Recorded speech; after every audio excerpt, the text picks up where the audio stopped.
கண்டு கொண்டேன் இனி விடுவதில்லை.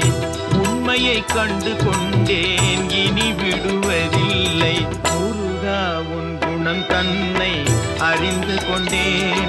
உன் முத்தான தத்துவமே புரிந்து கொண்டேன்.